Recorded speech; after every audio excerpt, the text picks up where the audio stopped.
and welcome to Business 300. My name is Philip Kulenshoff, and this is 300 Seconds About Business. We're all a busy people, so I have 5 minutes or less to get my point across.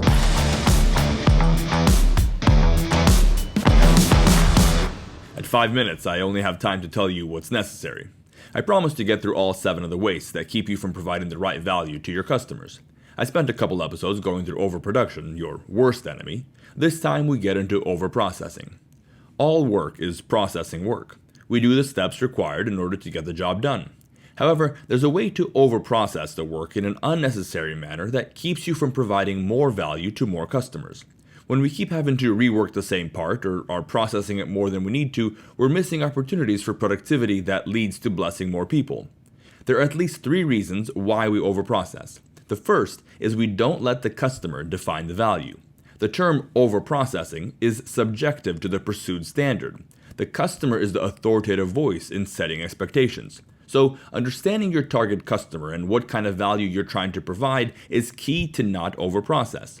The problem with crafting a state-of-the-art culinary masterpiece with every drop of ketchup strategically placed while working in the McDonald's drive-thru line is that the level of processing hinders the value the customers are expecting.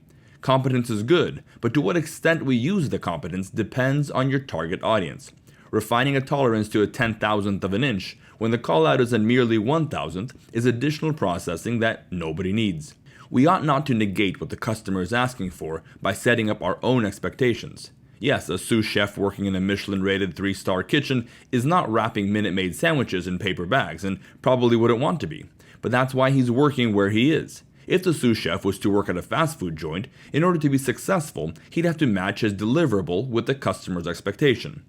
High standards are great. He who excels at his work will stand before kings. But standards are never in a vacuum, never without context. The context of your business is your customer's definition of value. The key to excellence and competence is to focus on the customer. But, you say, I can't compromise on my standard for delivery. Okay, great. Then your target customer audience is wrong. If you indeed want to be running an award-winning restaurant, then build that and charge accordingly. But if it's a fast food joint you're running with part-time high school and college students working in the kitchen, then your level of processing needs to be realistic. The second reason why people overprocess is because of poor product design. Designing a part to be simple and efficient is its own kind of work.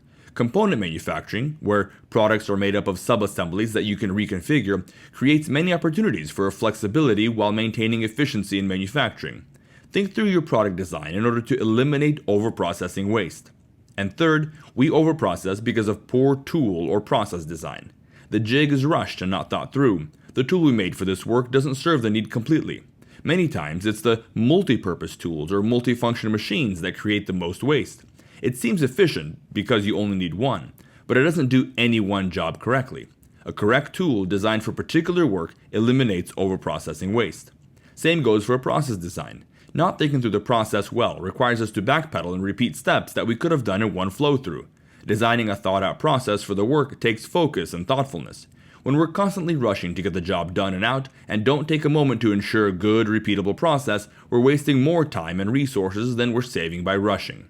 A good process, at any and every level of your business, takes time and thoughtfulness to create. But as the business owner and manager, you need to be able to work on your business just as much as working in it. Think about the organizational framework we covered earlier. Today's tasks are done by the specialist, but the manager is the one equipping the specialists for tomorrow's success. One of the ways he does that is by ensuring good process design. Actually, it's the manager's job to eliminate all the reasons for overprocessing in order to equip his people for success. To do that, first, make sure you understand your customer's value need and use it to define your standards. Second, design your product in a way that reduces processing work. And third, design your tools and processes in a way that flows the work through the first time. All in all, the goal is to continually be improving to deliver more and better value by eliminating unnecessary processing.